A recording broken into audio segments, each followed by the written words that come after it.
start with Curtly Hampton. Yeah. Did it come a bit of a shock to you? Yeah, it did actually. I mean, he came and saw me on Monday, and look, I know from talking to him earlier in the year, it's been tough for him this year in terms of just his motivation, drive, and those sorts of things.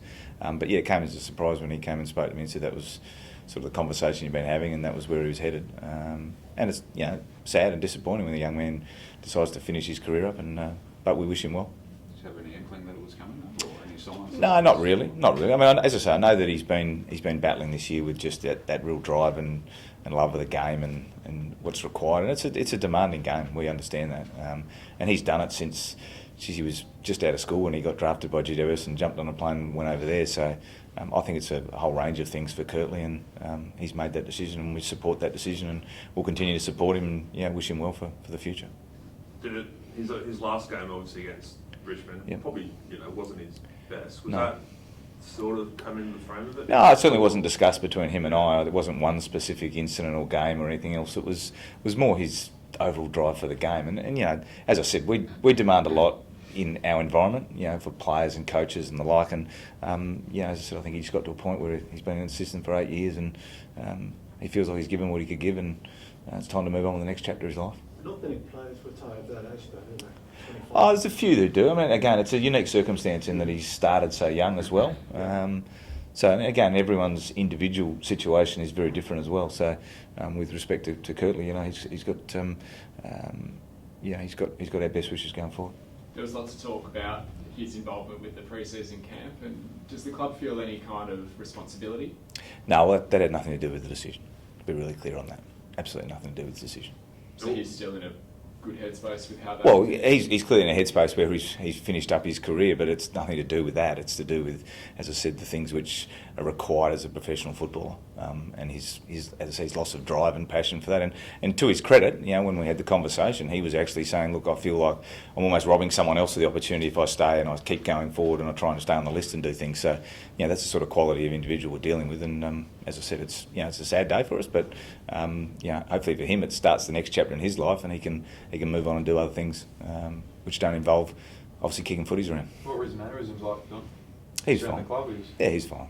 He's fine. Yep. And the vertigo, it sort of mentioned the release. He's had a bit of that since in the last couple of weeks, and he's been getting treatment for that. So that's the other thing, probably the reason, but a little bit behind the decision as well now, is it's probably going to take, we don't know, but it's certainly going to be 2 to 3 weeks for that to even settle down and then return to train. But probably had some impact on the decision, but clearly he's not available for selection anyway. Is there an avenue for him to come back if he wants to, or do you think that's it for him? I think he's decided he's done, to be honest. Yeah, I think that's the decision he reached, and I think that's not something you just think about overnight. He's been thinking about that for a while.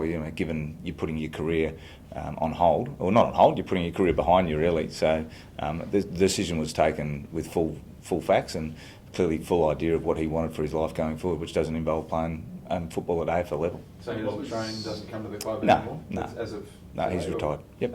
What was the reaction of the teammates when he told them? Yeah, there was early this afternoon. That was a shock for those guys. I mean, they've sort of guy they've played with, but a real empathy for him as well, because he's a well-liked guy within our playing group, and there was certainly a great deal of support for him, and there will be ongoing. So no one likes to see a teammate finish their career and finish it through lack of drive or passion. So they'll be getting around him. There's no doubt. I suppose other news, Brodie Smith. Yep. Definite comeback in sample this week. How's he feeling? Yeah, he's very excited. He's looking forward to getting out there into what is it, My Money House, or whatever, the Central's Oval out there, wherever that is, and it's quite a big deck. So he's looking forward to roaming around out there. I might have to make sure we find him an opponent. I've got a feeling he might be roaming around just trying to pick up the kicks. But no, he's excited. He's ready to go, and the pleasing part is his rehab's been fantastic, and when you've been in that rehab for that long, not that I've had a 12-month injury, but talk to the guys who have, there's a real buzz when you're able to get back and get involved in training for the first time and then play your first game. And when we sort of announced this morning he was going to come back and play, there was again a genuine excitement for him, and you look forward to seeing what he can produce. Do you have to manage his minutes on Saturday? I'm not sure exactly how they'll go about doing that. I mean, he's trained for probably the last 6 weeks, so it's probably for him a bit more like JLT1. Is the reality for Brodie, but he's in great shape and he's trained really well, and there'll be some nerves, I'm sure, because he's getting back to play, but exciting for Brodie to get back out and play. And if he gets through the next few weeks and starts to play some good football, AFL contention? Yeah, no doubt. I mean, he's an AFL player. We know that. He's played at a really high level for his whole career at AFL level. So, how long he needs to spend at the SANFL level will really depend on going back playing, recovering from playing. It's different to playing from training. Obviously, the bumps and bruises, the speed of the game, all those sorts of things, as well as building back his confidence. But certainly, if he comes back, gets through a week or two, and plays some good footy, I'm pretty confident we'd look at the Smith Magnet on the match committee board. Would you pick him regardless of whether you're alive for finals or not?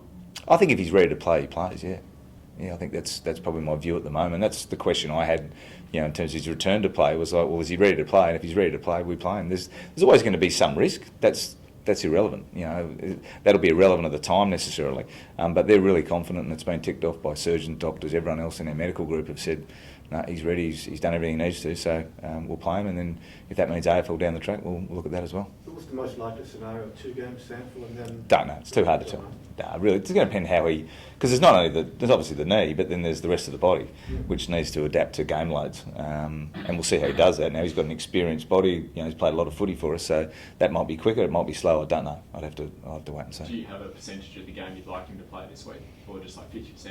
No, he'll play more than that. I mean, he's probably going to play closer to. The more he can play, obviously, the better prepared he is if we want to play AFL footy, and I'm pretty confident, knowing Brodie Smith, that he's going to want to play AFL footy as soon as he can. So we'll get as many minutes in as we can. Talia's still in? Will you rule him out? Or? No, Talia's still a chance. He did some training today with us.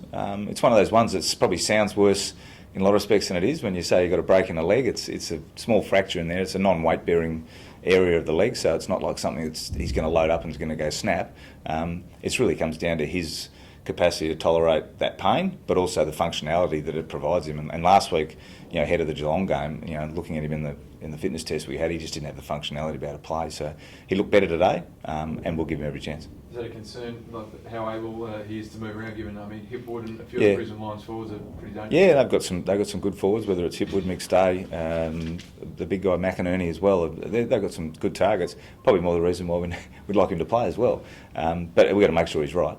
Certainly he did enough today to suggest that it's worth moving forward later in the week and make that decision then. And Mitch McGovern, does he need to come back through the SANFL, do you think? Well, we've got a conversation around Mitch. Obviously, with Tex out, there's some options there. We've got Darcy Fogarty, who's played a bit for us recently. Mitch hasn't played for a while. Cam Ellis-Yeldman played some good footy last weekend. Miles Paholke was playing forward before he went out of the team. So probably got a selection decision around balance of team, best fit. And obviously take into account that Mitch hasn't played a lot in the last 8 weeks, or he hasn't played at all, let's be honest, in the last 10 weeks. So whether or not that jump's going to be too big for him or whether he needs a run under his belt, so we'll have to weigh that up. What's your gut feeling in terms of when you watch him on the track, does he look like he needs a run in a match?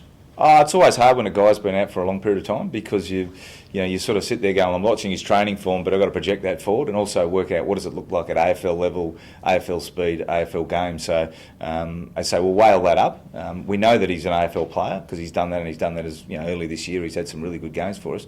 It really just depends on what we think the best mix is, and see how he pulls up after today's training as well. Make sure that there's absolutely zero issues with that ankle, and then make a call. Does it get to the stage where the emphasis or the onus on getting selection absolutely cherry right now is even more than it might have been in round 1, 2 or 3, given where you placed on the ladder? In what respect, sorry? Well, if you sort of drop a game early, given you picked a too tall or too small team, you can sort of recover that. But now, it seems. I think we always value selection as being we want to pick the best side we think to win on any given day, and that hasn't changed since round 1 to round 19 now. So for us, it's probably more how we assess the performance of the individuals, and obviously now with a bit more sort of knowledge, if you like, of the combinations.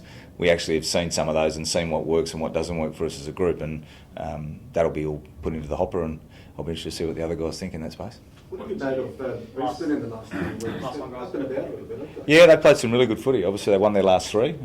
First time for a while they've won 3 in a row, and the really impressive part is their contest work is really strong, and their forward line's pretty efficient. So we know they've got some high talent on the list, and that's all starting to come together, and they played some good footy. So it's going to be a good challenge, a really good challenge for us.